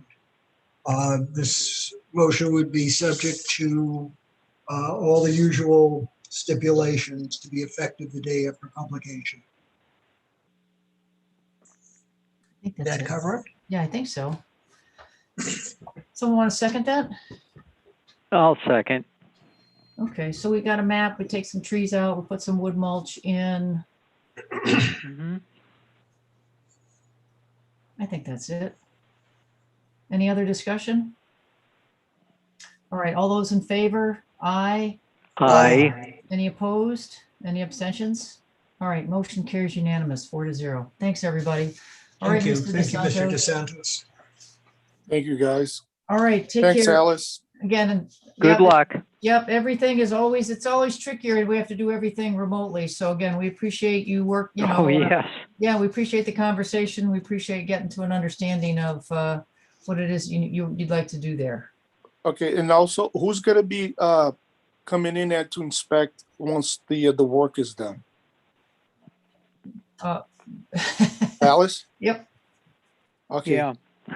Because this project, because I'm only doing after work hours. I got a couple of big jobs going on in New Canaan and Greenwich that's got to take the whole year. So I might not gonna be able to get all that cleaning clearance over there, get everything done by the end of this year. You have 5 years Oh, okay. for the permit. All right.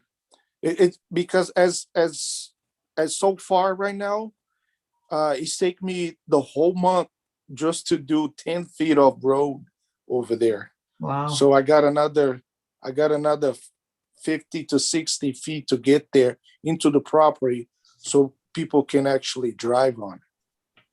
Just so you understand too, this isn't approval for any road across anybody's property. This is just for the lot itself. Okay. Yeah, I know. I'm Okay. working on to get the easement over there Okay, too.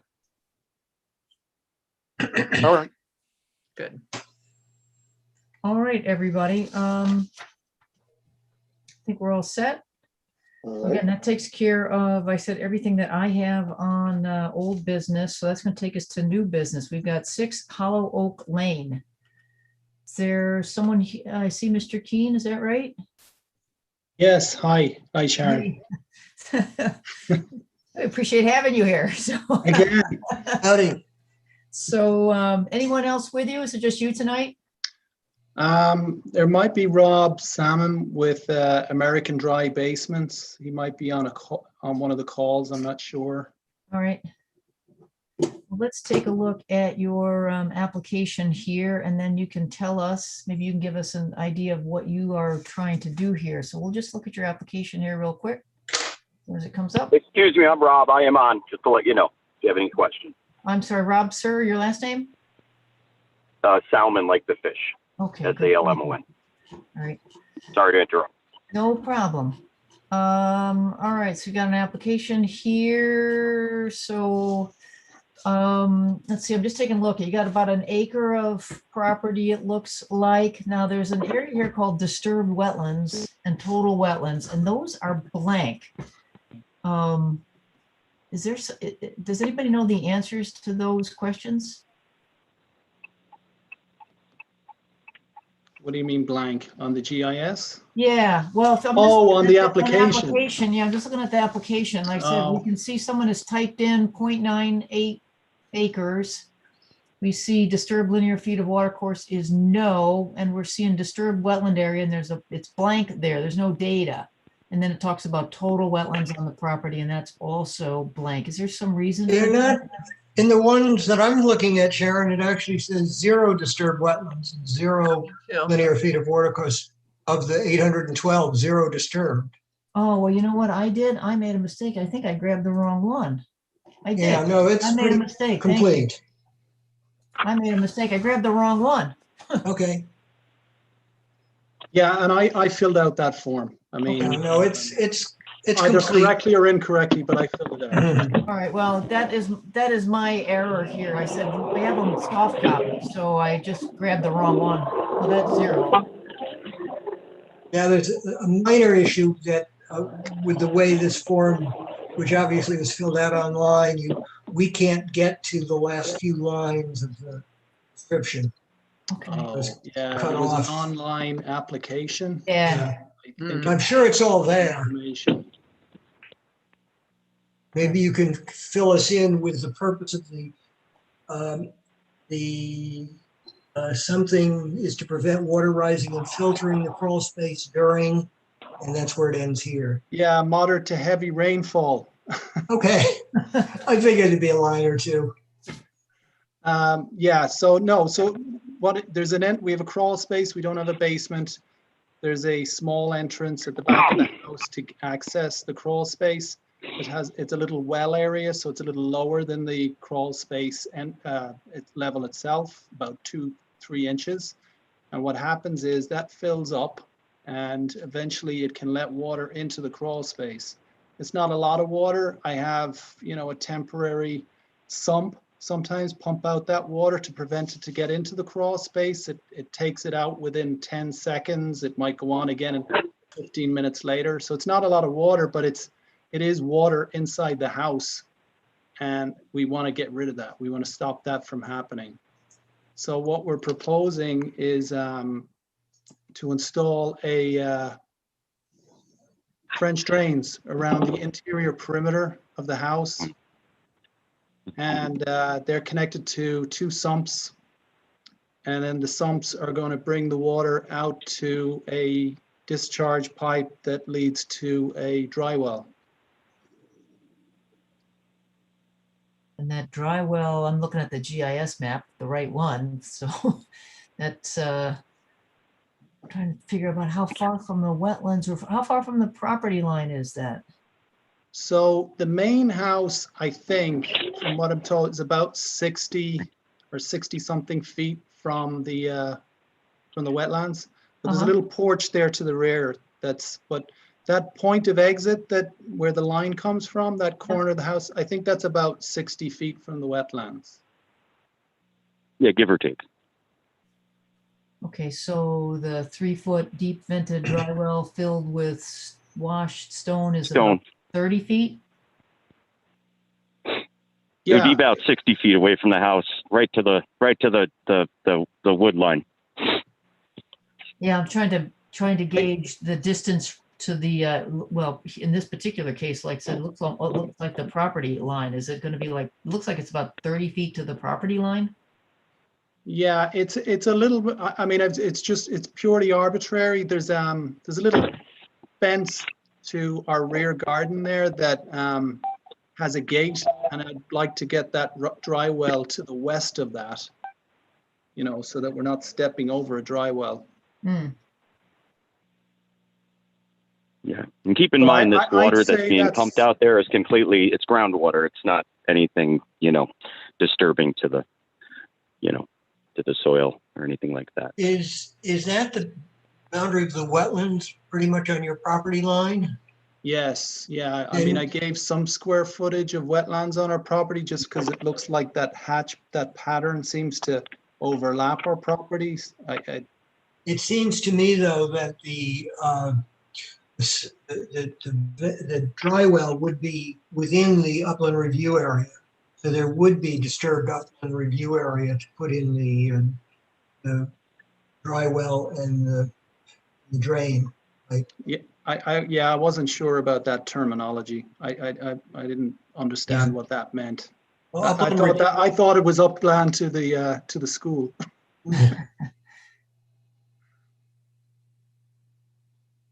No, it would be at this point, 75 feet from the wetlands area. So pretty much if that's your backyard, your whole backyard is within the upland review area. So it might be if that if that drain below grade is, what did you guys say, about 60 feet? No, it's less than that. I think it's about 60 feet from the back of the house to the property line. Okay. So this is about 40 feet. Oh, okay. So you've got 40 feet of digging a trench here, maybe 2 feet wide. So 40 times 2 is 80 square feet. Plus It's actually not 2 feet wide. It's about a pickaxe width, and it's about a foot down. Okay, so it's, make it Below the simple, frost right? line. Maybe a foot wide, so Yeah. 40 square feet of disturbed plus, It's 4-inch pipe. yeah. I'm just trying to do the calculation for the disturbed wetlands, that's all. Yeah, I So understand. It would be review area, not wetlands. it's still upland review area, yeah, so I guess, so 40 feet. We've got some noise on 928, I think. Yeah, that's Dave Frankel's got some Yeah. feedback. Okay, Oh, there. I don't know what that is. yeah, Nope. there we go. There you go, Dave. Thanks. Well, whatever. So Great, thanks. just keep it round numbers here. I mean, you've got 40 feet, 1 foot wide. That's 40 square feet of disturbed wetlands. And then what's the diameter of this thing? 3 feet? 4 feet? It's the diameter of the dry well Yeah. is about 3 feet deep. It's about 3 feet in diameter, if you will. Okay. We remove just to make it simple, we remove maybe 3 to 5 buckets, 5-gallon sized pails of soil. We replace that with washed stone, and then we put soil over that. And all you see in the ground is a vent, what we call a bubbler pot, so that it allows air in so that the water can drain nicely. Basically, what we like to say is bleed down into the ground, and it would probably just go right out back. And again, it's perfectly clean groundwater from underneath the house. So, Right. Right. yeah, So it's not like it's something being discharged that's toxic or anything like that. Right. So if my arithmetic is about right, it's not 0 disturbed wetlands, it's only 43 square feet-ish. And it's the upland review area, not the wetlands. Sorry, I made that. Yeah, I do want to. Yeah, twice in a row here. So the upland review area is 43 feet, so that can be corrected to 43. And so now let's just do the calculation again from the dry well to the property line. I was thinking it was 20 feet. It sounds like it's less than that. Maybe it's only 15. Sorry, Sharon, I'm toggling back between that and the map. Yeah, I think it'd be good to have on the map the distance between the dry well and the property line. Is that 10 feet, 15 feet, 20 feet? I know you had the gate. I'm going to measure out exactly what it is. Yeah, I need it to be just beyond a gate, an entrance to the rear garden. So I can find out exactly what that is. I mean, I think what we'd be interested is something that's like, can you get it at least 15 feet away-ish? Oh, absolutely. Absolutely. And mind you, in the beginning, these pumps, they're going to run a little bit, because they're lowering down that false water table outside the foundation. And once they get that it's called the hydrostatic point that's outside David's foundation, which is, he's got a water problem because he's got a pressure problem. Okay. Yeah. Now, because he's got such a high water table. So what we do is we lower down that hydrostatic point down along the footing. Okay. And we pump that water away. In the beginning, it's going to run a little bit. But and once we get that false water table down to where it's nobody can stop water in the whole world. You guys are wetlands people, you understand that. But what we can do is manage it. So we pump it away from David's foundation. So his foundation is actually going to be stronger than the day it was built, and there's no more pressure. So he'll have a dry crawl space, and we pump that water away. So he doesn't have to worry about, mold likes 3 things. It likes darkness, it likes oxygen, it likes water, and that's a basement or a crawl space. So we eliminate that.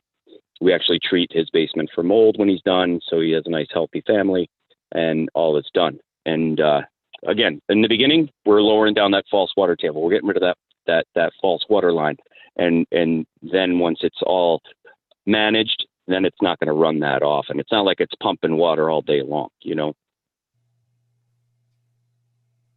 Yeah, I don't know. I'm not seeing any big red flags here or anything of grave No. concern here at all. I think it's just a matter of us trying to understand, what you're doing and some measurements, so that when this is all done, we can be sure that what we agreed to is what you actually did. So I think maybe some distances, we could probably update the application.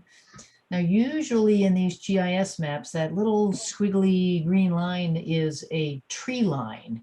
Is that the case here? Are you going to Well, take out any Alice was trees? that educated me on that. Yeah, that is tree canopy, I think, and it's not accurate. I'm sorry, it's Um, not. It is. So there are some trees there. You're going to take some down, do you think, to do this? Oh, no, we're not. Oh, gosh. No, All right. no, No. no. Okay, We don't want to thanks. be digging through roots and trees and messing up the wetlands. It's a big concern Yeah. of David's, and Yeah, you know. okay. No, so there is the canopy that you see along the left hand or the west side of the property is that is tree canopy coming from the wetlands. Okay. But we're not touching those trees. We're just going to dig a hole where we can. Ideally, we want to be right up against the edge of them, so that we want to get as close to that stream as need be, so that we return this water back to the wetlands where it came from. Yeah, I think the sheet flow will take care of that. That'll get to the stream. I would think, like I said, if you can keep that, 10, 15 feet, 20 feet away from the wetlands, and again, from the gate, looks like that's doable, but I would have two asks. I mean, first, can we just amend the application to, if my arithmetic is right, it's 43 square feet of disturbed upland review area. I think I got it right Okay. that time. And then just give us, I said, just do a measurement from where you want to put that from that stream, right? Because that's what we care about. Yeah. From the stream. And I don't see anything else here that's jumping out at me.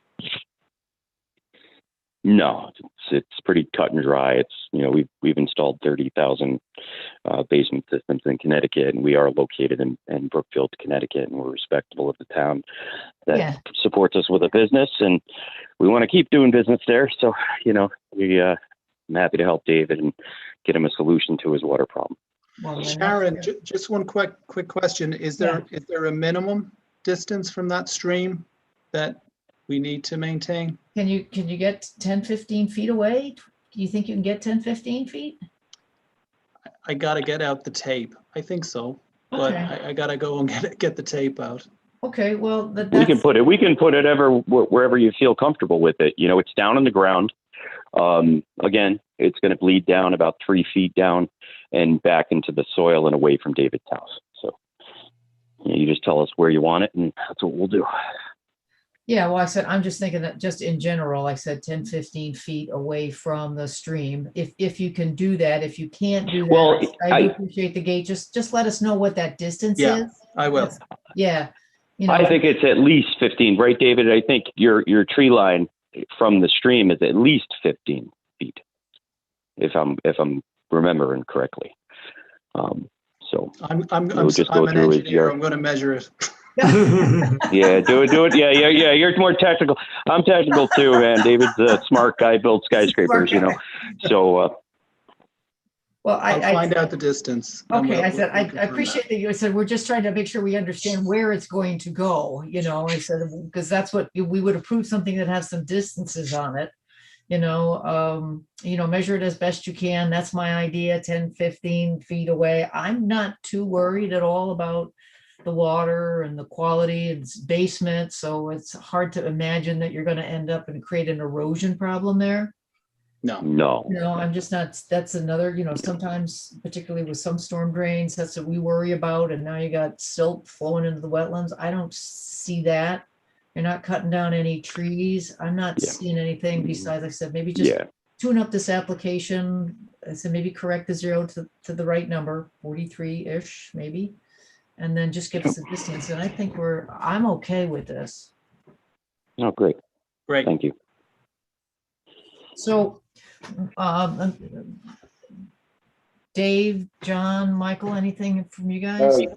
Sounds good. No, absolutely comfortable with it.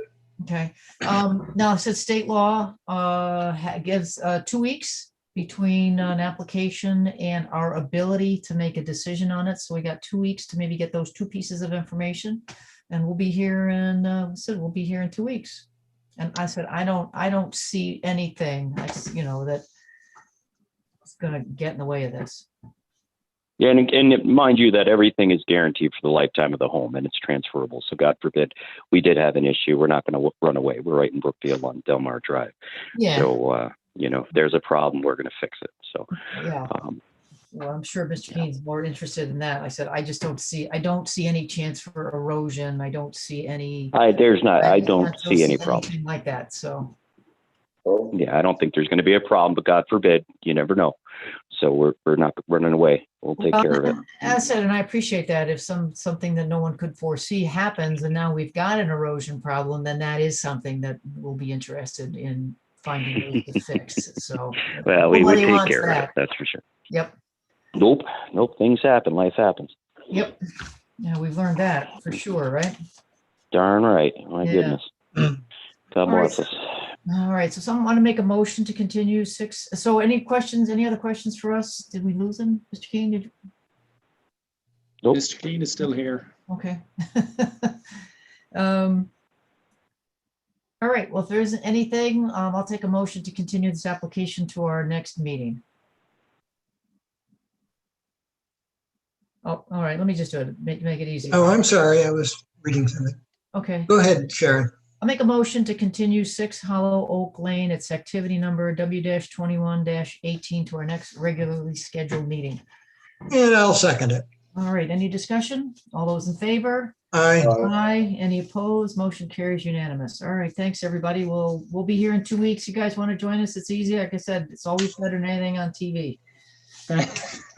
Thank you, everyone. All right, guys. All right, thank you very much. Yep. Have a good night. All right. Good night. Okay, so we do not have any tabled items. The correspondence.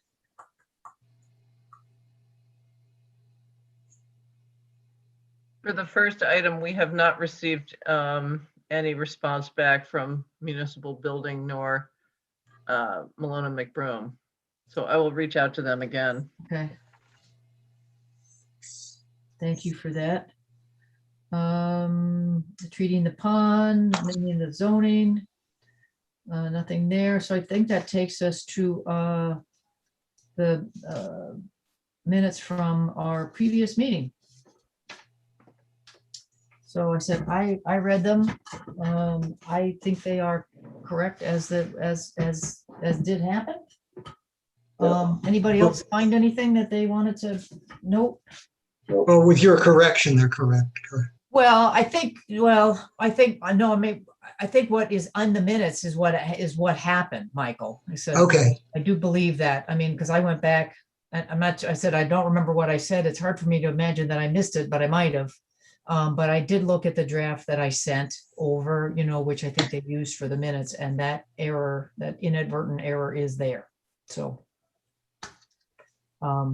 so again, I think without going through the tape, I mean, maybe I said it correctly, but I don't recall. So we'll go with what I gave them written. So anything else on the minutes? What's the process? Does it need the correction listed in the approval motion or no, just ignored? Nope. We've already approved. I think the minutes reflect what happened. Okay. Right. And so I think that's what we try and be sure that the minutes reflect, what you actually said. Yeah, what was actually said. I said, I don't know what I actually said. I don't know. I do know what I sent them because I sent them the draft a little bit later, and the error, the inadvertent mental block error was in there. So how do we correct that error? Did we make a That's what we did at the very beginning. We amended. Okay. So yeah. That motion corrected it. That corrected the inadvertent error. Okay. Under those circumstances, I would make a motion to approve the minutes of the April 26, 2021 meeting as presented. second. All right, was that John? Thank you, John. All right, so all those in favor of the motion? Aye. Aye. I see we were all here, right? Yep. All right, so no No no's, no abstentions. All right, motion carries unanimous. Informal discussion. I said, well, let's wait till things calm down a little bit here and we'll talk about repairing buffers and what I have. Road maintenance. That's something was always on our minds. Anything else? I just have one thing. I talked to Bob Hudeman. I ran into him yesterday and he had an email problem and got a new email. So we now have his correct email. Oh, great. So he said he couldn't make this meeting, but he's going to try to attend them as soon as we get back into town hall, which may be as early as beginning of June. And at this point, we're going to have to start advertising everything in the newspaper again as well, unless we hear something from the governor after May 20th or before May 20th. Oh, okay. So yes, that's the latest. All right. Well, thank you for that. Sure. And Steve will let every commissioner know as soon as, he He makes a knows. decision on exactly when. Well, as soon as he knows, we'll know. Yes. All right, if there isn't anything else. All right, I'll entertain a motion to adjourn. So moved. All right, thank you, Michael. Have a second. Second. All right, John. John, thank you for that. Thank you. All right, all those in favor of the motion to adjourn? Aye. Aye. Any opposed? All right, we are adjourned. Thank you, everybody. Thank you. See you in 2 weeks. Thanks, Allison. Yeah, thanks, Allison.